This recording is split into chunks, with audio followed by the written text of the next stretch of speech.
Have you ever walked out of a Cambridge physics exam, maybe it was a brutal 9702 paper or a tricky 0625, feeling absolutely 100% confident? You hand in your paper thinking you completely nailed it, but then results day rolls around, you get your paper back, and you realize you dropped incredibly easy marks on fundamental concepts. It is literally a universally frustrating experience. I see it every single year. Let's talk about two classic types of students. First, we have Alex. Now, Alex overloads every single answer with raw physics facts. Total information dump, but zero actual analysis. Then we have Sam. Sam is super smart, but always rushes, completely missing the specific command word requirements of the question. Both of them know the physics. They understand exactly how fluids and solids behave, but somehow, those precious marks just slip through their fingers. When it comes to the Cambridge AS and A-level physics syllabus, specifically topics like density and pressure, this happens way more often than you might think. But here's the good news. After this explainer, you are not going to be an Alex, and you are not going to be a Sam. We are going to completely eliminate that frustration by looking exactly at what the graders are actually searching for when they have their red pens in hand. Welcome to the explainer. Consider this your masterclass in the psychology of the Cambridge exam strategy. Think of this as your exclusive, behind-the-scenes look straight through the Cambridge grading curtain. We are completely bypassing standard textbook definitions today. We're not just going to read off a page. Instead, we are stepping straight into the examiner's playbook. Because if you truly want to optimize your study time and secure maximum points, you need to understand the mechanics of the exam itself, not just the mechanics of the physics. Consider this explainer as me handing you the ultimate cheat codes to the exam, a structured, tactical execution plan that targets exactly where candidates like Alex and Sam typically stumble, and more importantly, how top-performing candidates consistently succeed. All right, let's lay out our roadmap so you know exactly where we're heading today. First up, we'll cover the core physics principles. Second, we're diving into the method mark strategy. Third, we will unpack mastering critical analysis. And finally, we'll wrap up with the top 3 examiner warnings that you absolutely must avoid. Let's get right into it. Section 1, the core physics principles. This is all about building your theoretical architecture. Okay, before you can deploy any advanced exam strategies, your foundational knowledge must be absolutely rock solid. But Cambridge isn't just looking for rote memorization. They really aren't. The syllabus heavily emphasizes that top-performing students exhibit a connected conceptual understanding. That means they can comfortably transfer these core principles to completely unfamiliar contexts. We are looking at the holy trinity of equations for this topic: density, where rho equals mass over volume; pressure, where P equals force over area; and hydrostatic pressure, where the change in pressure equals rho times gravity times the change in height. Now, knowing these formulas doesn't make you special. Literally, everyone walking into that exam hall has them memorized. What matters is the theoretical architecture behind them. These equations rest on precise definitions and causal relationships. Remember Alex, who just dumps facts? Alex will write these equations down and stop there. But top candidates use a framework. They use PEL. Point, evidence, explanation, link.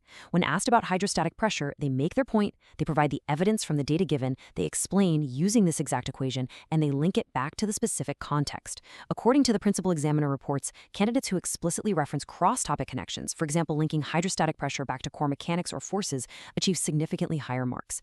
It's like a giant puzzle, and you have to show how these pieces fit. Now, before we continue, subscribe to our YouTube channel Ace the Exams at acetheexams_IGCSE to excel in your Cambridge examinations. Click that subscribe button and hit the bell icon right now. The crucial point here is understanding exactly how Cambridge tests those formulas we just discussed. Examiners target 3 completely distinct cognitive domains. First up, knowledge and understanding. Do you know the precise definition of density? Can you state it clearly? Second, application. Can you use pressure equals force over area in a totally weird, real-world scenario they've thrown at you? And third, analysis. Can you interpret complex data using hydrostatic pressure to draw a conclusion? You absolutely must satisfy all 3 of these domains to secure top marks. This is exactly where our friend Sam always messes up. Sam rushes the command words. If the question says analyze, Sam just states the application and moves on, totally missing the higher order marks. You have to decode what the examiner is specifically commanding you to do. Moving on to Section 2, the method mark strategy. This is all about securing those glorious process points. Here is a major secret to Cambridge physics exams that not enough people talk about.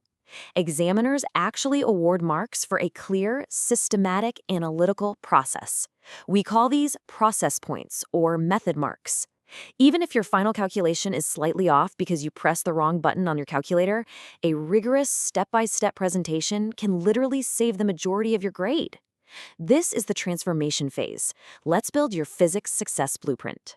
To secure those method marks, you need this exact 5-step procedural framework. Step 1, deconstruct the question. Decode the command words. Step 2, extract the relevant data from the prompt and write it out. Step 3, select your analytical framework. Which of our core equations actually applies here? Step 4, execute with crystal clear notation.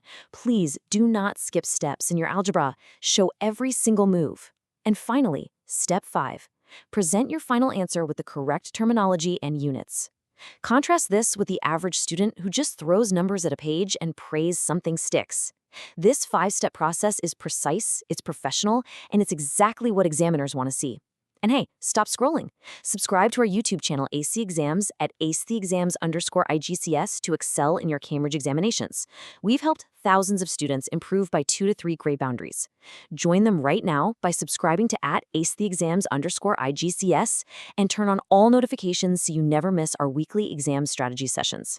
All right, let's push into Section 3, Mastering Critical Analysis. We are elevating to higher order assessment now. Getting average marks, that just requires basic calculations. But securing those top-tier marks demands higher-order skills. The syllabus explicitly requires candidates to evaluate alternatives, compare approaches, and provide justified recommendations. Standard answers generally consist of listing basic facts and independent statements without any clear integration. It's essentially what Alex does, a massive information dump. Critical analysis, however, requires identifying similarities and differences. It requires using comparative connectives, supporting each point with evidence, and drawing meaningful conclusions about relative importance. Let's make this an interactive workshop really quick. Imagine a complex data table right in front of you, comparing the densities of 3 unknown fluids at varying pressures. If you had 60 seconds to scan that data, what's the core trend? A standard student just lists the numbers, but a critical analyzer spots the flaw in standard thinking. They use the Peel framework, point, evidence, explanation, link, to write one perfect paragraph. If you were speed writing an answer, you'd state your point about the density trend, use the numbers as evidence, explain it using our pressure formulas, and link it back to the fluid's molecular structure. When a question asks you to compare, you cannot just state facts in isolation. You have to actively connect the evidence. I want to bring your attention to this massive blinking caution sign, straight from the principal examiner reports. They state, candidates consistently confuse key terminology. Always define terms before using them in extended responses. This is the ultimate feedback from the graders. Always define your terms before launching into a complex calculation about hydrostatic pressure. Briefly stating what your terms mean anchors your analysis. It proves to the examiner that you are operating with absolute 100% clarity. It's a completely avoidable mistake, yet it happens constantly in the exam hall. Which brings us to Section 4, the top 3 examiner warnings. Consider this your definitive do not do this list. These next points are specific, recurring errors pulled straight from examiner data. These are the exact things that consistently cost students their well-deserved grades on density and pressure questions. Coming in at number 3, providing answers that are not specific to the context given. Examiners note that students often memorize a textbook explanation and just paste it into their exam booklet, completely ignoring the unique scenario described in the prompt. This is classic SAM behavior. If the question is about the hydrostatic pressure acting on a specific deep-sea submarine, your answer must explicitly relate back to that submarine. You need to mention the specific fluid it is submerged in and the specific depths provided in the data. Context is absolutely king. If you don't link it back, you lose the mark. The second most common error, our number 2 warning, is when students simply forget to check their overall format and presentation. Remember that 5-step procedural framework we discussed earlier? Examiners are practically begging students to present their work logically. When your working out is scattered all over the page in a chaotic mess, not only are you super prone to making a silly arithmetic mistake, but the examiner physically cannot award you those crucial method marks. Even if they want to give you points, they can't follow your logic. Poor presentation literally masks your true understanding. Don't hide your brilliance behind messy handwriting and a lack of structure. And here it is, the absolute #1 warning from examiners, forgetting to include the proper format entirely when working with the density and pressure equations.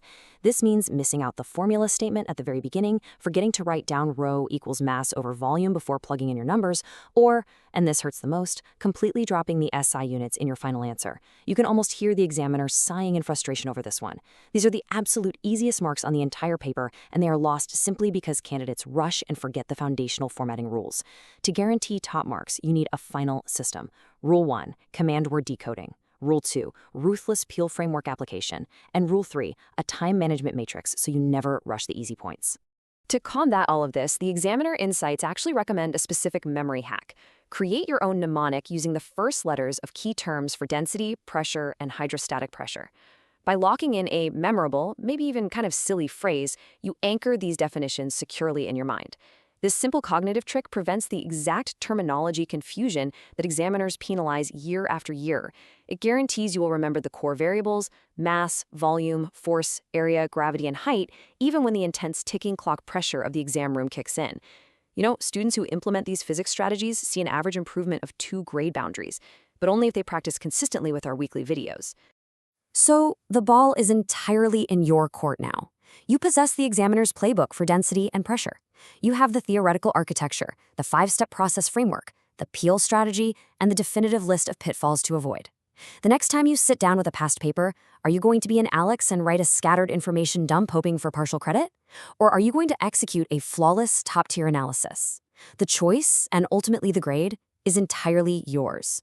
Here's your final reminder. Subscribe to our YouTube channel, Ace the Exams, at acetheexams_IGCSE to excel in your Cambridge examinations. Subscribe right now to acetheexams_IGCSE and click that bell. Don't let another exam pass you by. Drop a comment below with your target grade for physics and the biggest challenge you're facing. Our team responds to every comment. Like and share this video with a study partner. Ace the Exams. Your Cambridge success starts here.